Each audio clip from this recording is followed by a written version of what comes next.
Debra Meiburg, and I'm with Albiera Antinori of Antinori, and you are Vice President. What does that mean? What do you need to do in your job?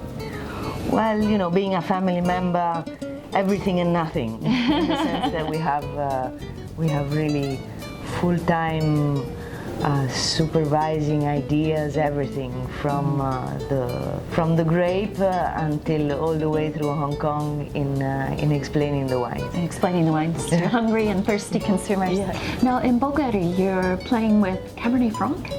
Yes, well, Cabernet Franc is a variety that on the coast of Tuscany, but even on the inside of Tuscany, is coming along because sometimes Cabernet Franc had some issues with ripening well. It got a little bit too green. So in Tuscany we are not missing the sun. It's actually a good quantity of sun. So Cabernet Franc ripens very, very well. And I think we've got some very, very, very interesting results. How do you plan to use the Cabernet Franc?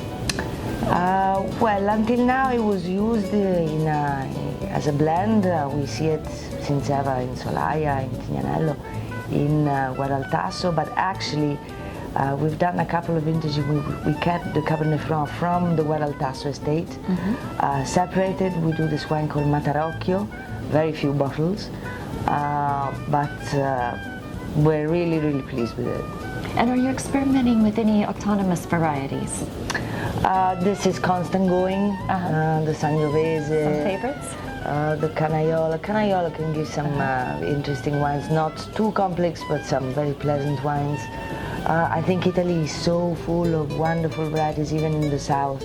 Negro Amaro, Primitivo, Agliani. I mean, there's a world, and there's a world to discover because there's a world to work on in terms of viticulture and in terms of knowledge. Long steps have to be taken, so we're constantly on the go. Now, let's talk about your work a little bit, because you're handling many different elements of the business. What is your favorite part? What do you like to do? I actually like to do a bit of anything that is on the creative side. In fact, I look after, specifically, I mean, among all other things, the part of marketing, of creativity, of the real estate, in the sense that I followed the winery. So whatever is creative in terms of image-wise, so it takes really all the things together, all the things across, ranging from the production, the style of wines onto the selling. So it's a very good way to see all different aspects. Well, it's an interesting role in your case because you have such a diverse range of products, and I think the Antinori name is such a prestige name to protect, but you also have some very affordable wines in the portfolio. So how do you manage that marketing while protecting the Antinori name?